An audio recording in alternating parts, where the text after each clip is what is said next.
All right, let's get to it. So, for starters, for the most part, I am a budget decker, and I don't really play meta, and so we're not really taking a meta approach here. I mean, with the pandemic and everything, a lot of people are only playing people that they're in close proximity to, unless they're playing online, and even then, I can't fucking stand spending money, and so this is the I'm not going to call it a budget deck. I haven't even looked at the prices, but I want you to understand something. If it was expensive, I wouldn't be fucking building it. Alright, so for starters, the obvious, you need 3 Blue Tang Clan. I mean, she's great, and she's got the most fire outfit in my opinion. And if you're anything like me, you play this game for style points. 3 Piscalis. At initially reading her, kind of thought, I didn't think much, admittedly, but in this build, we're doing the swap frog, so she's actually great for Bahamut Toad in pinch situations, or not even just pinch situations, but she's got that sort of synergy there with both her and Blue Tang here being level 4s, and they're not our only level 4s, so it really opens us up to a lot. And on the same token, she's just a great card to have in hand, especially when you've got another MARINCESS, because you get that extra summon. You need 3 Seahorse because she's, in my opinion, like the best one. Just that ability to special summon to a zone of MARINCESS Link Monster points too. I don't know, I love it. I love bringing her back to my hand. This deck has a lot of recycle power in that way, and she's just a great extender, really. I've got one MARINCESS Mandarin. This is a funny one that if you pay attention, you'll notice a lot of people try to bump her up to 2 at different points, and some people, prefer to play 1. I'm in that camp. I've tried to play 2. I really have, and I'm not sure. I'm not sure what it was about it. I think maybe a few times I had felt like I wish I could access a Mandarin, but I honestly, personally believe in most cases, Seahorse is better. But Mandarin does come in handy. It's a great name and it's searchable, so we don't need more than 1 in my opinion. Alright, cool. We're getting into the obvious territory. You need this. You need this package here. You need the 1 Ronin and the 3 Swap Frog. This is awesome because, like I said, we are playing the Bahamut Toad package here, and so we get to make Toad if we don't see Frog, but if we do, this is a great link extender, being a water monster and just being able to bring itself out by banishing one of these 3. It's super sick. Not to mention, if you've already got Bubble Reef on the field, that's a face-up banishment, and she gets another 600 attack, so that's just a sick synergy there. I love that. Now with this deck, I mean, I think most of what I've looked at is pretty obvious, but you need extenders, and I know a lot of people are running Silent Angler. That's another level 4, right, that can special summon itself from the hand. But me personally, I'm actually running 2 Aqua Spirit and 2 Sea Archiver. Now, obviously, Aqua Spirit needs a water monster in the grave to banish in order to summon itself, but you'd be surprised at how often I can accomplish that. And not only that, but again, that's another banishment if you've already got a Bubble Reef on the board. And I tend to come into another turn with Bubble Reef still on the board, so that's always great. And then at that, Sea Archiver, I really don't hate it. Honestly, it comes in handy. I've never seen Sea Archiver and been upset to see it. I definitely don't need more than 2, but just considering the differences in their summoning conditions, when I see Aqua Spirit, I know that I've literally opened up a Bahamut Toad play. I just know it right away without locking myself from special summoning from my hand for the rest of the turn, which is actually what Silent Angler does. If you summon that card from your hand, that's the last card you got to summon, and that's that effect. So I'm not a really big fan of that restriction, so I chose to give myself a little bit more leeway and just a little bit more options. And then, you know, just being a Cyburst also allows us to go into things like Splash Mage, which you need 2 Cyburst monsters for that. Now, meta or not, budget or not, you know, you've got to play hand traps, right? So we just want to survive, really. But even more than that, obviously, this is subject to, you know, what do you have? What do you have access to? You know, if you got impermanence, run impermanence. If you don't, then don't. But for me personally, just in my typical matchups with my friends, you know, I play a lot of things like Prank Kids and things like that. This is what comes in handy for me, you know, honestly. And of course, you definitely, some might say you could run more, and I'll actually be able to show you where there is space for more hand traps if necessary. I don't run Valor, and I don't own Imperm, and I will not be buying Imperm, but that's okay because this deck actually has an in-archetype Imperm that I pretty much see all the time. And with MARINCESS Great Bubble Reef's effect, you get that extra draw. You just get to dig into your deck. You make your whole board, standby phase, banish a water, draw. She gains attack, you get a draw. After you've done all that searching and built your board, you're gonna draw into one of these, and if not one of these, there's a few other helpful cards that we'd love to see. So this is great there. On to the spells. Of course, you need the one Battle Ocean. I've never needed more than one. I've had a lot of duelists think that they put me in a really precarious situation by getting rid of this. No one's Cosmic Cycloned it yet, but actually, no, that's not true. I have been Cosmic Cycloned on my Battle Ocean, and honestly, it was too late. So that's I guess that's on them. But even more so, this is easily recycled back from the grave. We've got Link monsters that can get MARINCESS cards back. It's just simple, and it really, you only need it on the initial summon of that Bubble Reef. Once you put Bubble Reef on the board, she's done. You made it, and honestly, you're gonna win. I mean, if you're good. Some more one-ofs. We need a Regeki. We need a Monster Reborn. We need a Call by the Grave. This is my personal preference. I like the ability to bait out a negate. Of course, Monster Reborn is an extender, and this is at 1, and I wish it wasn't, but it is. So I guess at 1, really, it does still come in handy. You know what I mean? It doesn't get. I don't think we're in a format necessarily where it's that powerful, maybe, but with the amount of hand traps that people run, it's just, why would you not? And then one Desires, because that's a decent extender. We run a decent amount of 3-ofs, and quite honestly, I don't see a lot of hands where I can't do what I need to do, which is, you know, get my Bubble Reef out and maybe even a Toad if necessary. And so I'm really not afraid of the banish. It does banish face down, so it doesn't give Bubble Reef any attack there, but that is not a big deal, honestly. This is more or less for once I've completed my combos, really, and I just want to dig into something else. In a lot of cases, that's going to be a hand trap or a Regeki or something useful, something helpful. We of course need 3 Cynet Minings. Duh. I don't really think I should have anything to say about that. I run 3 Cosmic Cyclone. This is another, you know, I honestly believe this comes in handy super crazy. Seeing it at 3, I love to start off with it, especially because I like to go first and make my big board there, and just have, usually I like to equip 3 Link monsters to Bubble Reef, so I only really have 2 spaces of back row left, and honestly, most of the time, I only really have 1 card in hand that will really need a back row spot, and if I have 2, or if I only have 1, this is a great one, because like I said, we have an in-archetype impermanence, and we don't have to set it. We're going to get to that next, because we're going to look at our traps. So here is the nuts here. MARINCESS Wave. I love this artwork even. It literally, when you hit somebody with this, they really have no idea what's going on. And I love that because the artwork really feels like that. I honestly feel like whoever's in the middle of this wave or experiencing this wave is being hurt.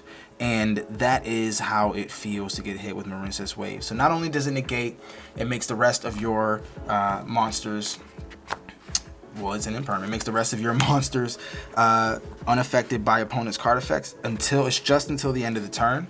but you do only get to use it from your hand if you control a Link 3 or higher MARINCESS Link monster. I'm gonna be honest with you, I've never really had this card and not controlled a Link 3 or higher MARINCESS monster, so I've never really had it be dead in hand. And again, it's one of those things that, you know, you banish, stand by, draw right into if you don't already have it. So I just love it. It's honestly, it's another hand trap for us. And then we've got 3 Dino-Miscus for our last 3 cards of the main deck here. You for sure can fit a Trap Trick engine in this deck. I think if you have 3 impermanents, you can probably take out the 2 Ghost Ogre, put in those 2 Trap Trick, and maybe even take out, you know, something like the Cosmic Cyclones and Regeki in favor of some other things. Again, this is more of a budget build and a personal build. I'm not going to tournaments necessarily. I'm only playing decks of those, you know, I can really encounter in real life. So that isn't to say that I haven't had a good variety of duels. I most certainly have. But obviously this card is fucking great. I mean, honestly, this is so much, there's just so much value in banishing a monster off the board, especially considering you don't really lose out on sending a MARINCESS monster to the grave from hand if you have to discard that monster. You almost every time you can get it back, or in some cases our MARINCESS cards do have, you know, more than one effect, in which case they can banish themselves from the grave for a few different pluses. I think if you were to look at which one is it, MARINCESS Seahorse, you can banish it from the grave, special summon a water monster from your hand to a zone a MARINCESS Link monster points to. So that's one of those things where you can discard this for Dino-Miscus, and you know that if you really need it back to your hand, you can get it back with a plethora of different things, or you can banish it for that extra effect there. That's it for the main deck. That's 40 tight. I'm strict on 40 cards. I just literally cannot do anything else. That's just who I am.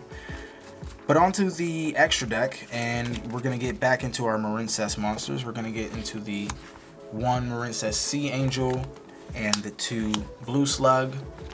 Great combo starters. Sea Angel is your terraforming, but better than terraforming because it doesn't waste main deck space. I like to bring her back for that arrow on occasion.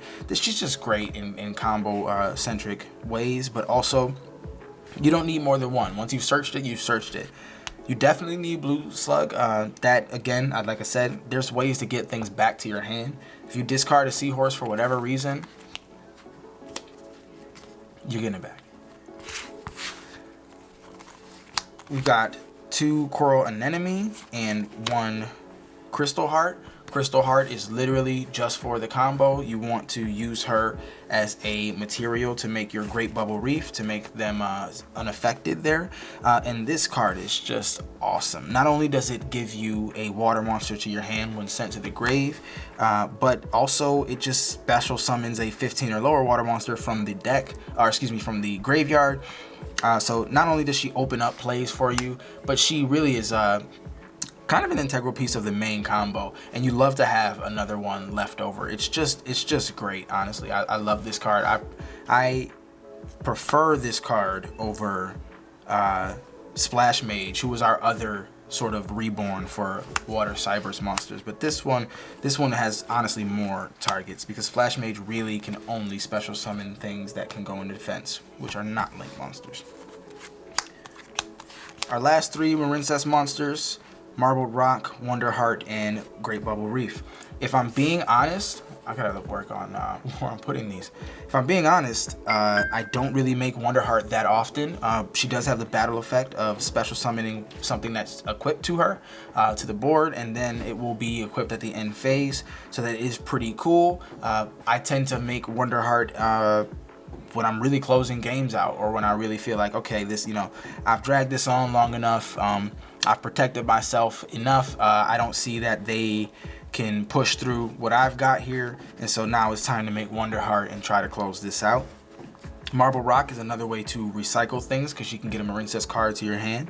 I do see that some people run 2 Marbled Rock, and I can just honestly say I just have not needed to yet. But it is a great card. I think that recycling is her best effect. Her other effect is to, when an opponent's monster declares an attack, you can send one Marincess monster from your hand to the graveyard for that battle. You take no battle damage. I think I've honestly used that effect once. And even in that moment, I had kind of wished that I had went for Bahamut Toad instead of a Link 3. Because I do think that I was open for that in that way. And so she's great, but I don't personally feel like she's needed at more than one. Bubble Reef is just, she's the queen. She's everything in one. You make her with your Crystal Heart, and then because of your field spell, she is unaffected by your opponent's card effects. Then you get that banishment. Oh my gosh, she ends up being such a body, such a big body of attack. You wouldn't believe how many things banish actually. So many things banish. Your opponent is gonna just be banishing for whatever he's doing and not even realizing. I'm like, hey, okay, look, that's another 600 for Bubble Reef. So I mean, you're really making a wall for yourself the more you try to extend if you have to. So not only is her artwork just freaking sick and her dress is awesome.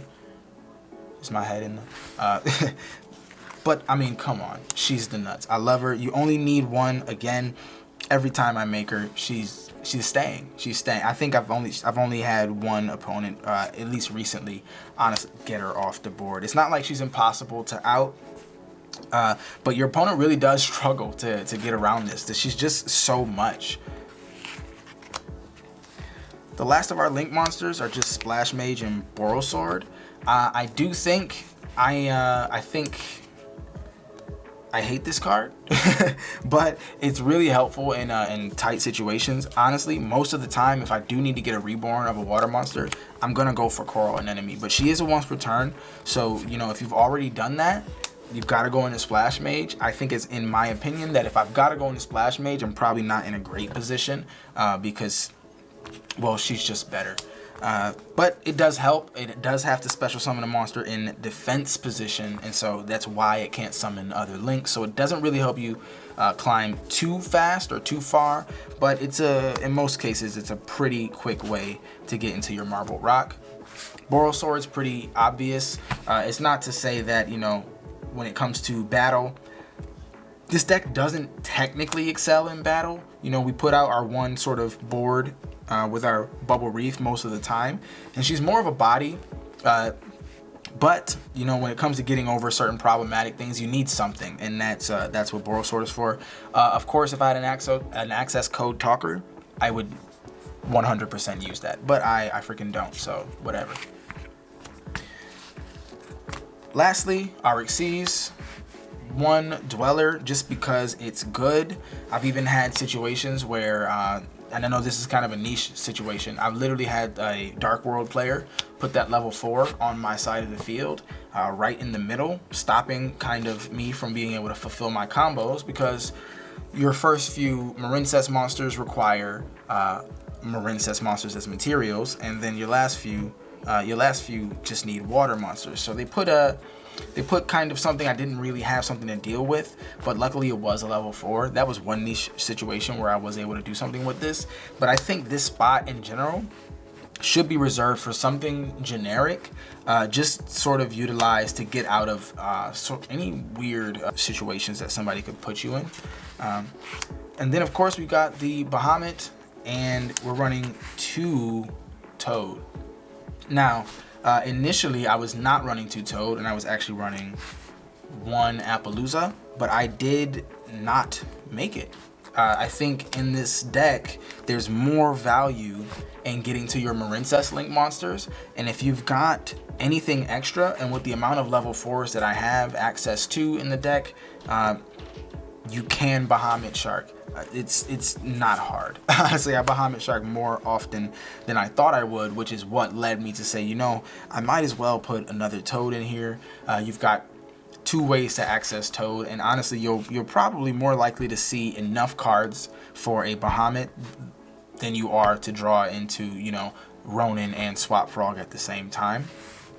But yeah, those are the last 3 in the extra deck. I'm not going to do a side deck necessarily, because obviously your side deck is dependent on who you're going to be playing and where you are and things of that nature. But in any case, I love this deck. It's super fun. I think it can be competitive. I think it's got a good one card engine, the way you only really need one MARINCESS to sort of get into your plays. It's really about how you build it. I definitely have seen, you know, people have a lot of luck with the Trap Trick version of the deck, and I was running Trap Trick at one point.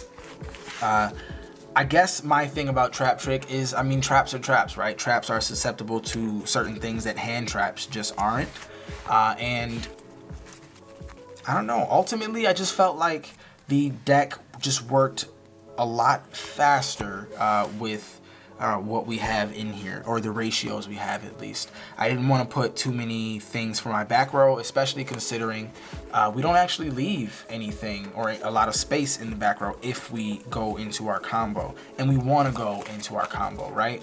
We don't want to not go into our combo. We would love to go into our combo. That's the whole point. So we build the deck to get to where we want to go and to protect ourselves once we're there, as opposed to, you know, sort of building a deck to kind of just survive or whatever, what have you. So, you know. You making the video? Yeah. Oh. I guess it's over now. You can always edit that. Anyway, so that's it for my deck profile. This is the way I like to personally play MARINCESS. Again, I think it's fun. I think honestly, out of all the water decks out right now, I think it's the most consistent.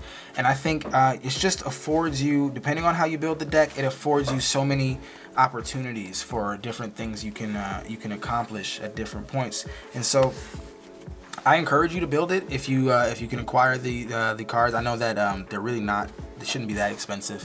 A lot of this was reprinted. Took me a while to get the deck all prettied up with all those super rares and ultra rares and stuff. And I do have the secrets. I just don't prefer to run them. I think some cards just look better the way they do. But yeah, just if you want to do that, you can, you know, like and comment and shit like that. But just know that this is my opinion. And again, I'm a budget decker, so do not suggest anything to me that is fucking expensive, because I'm not gonna get that shit.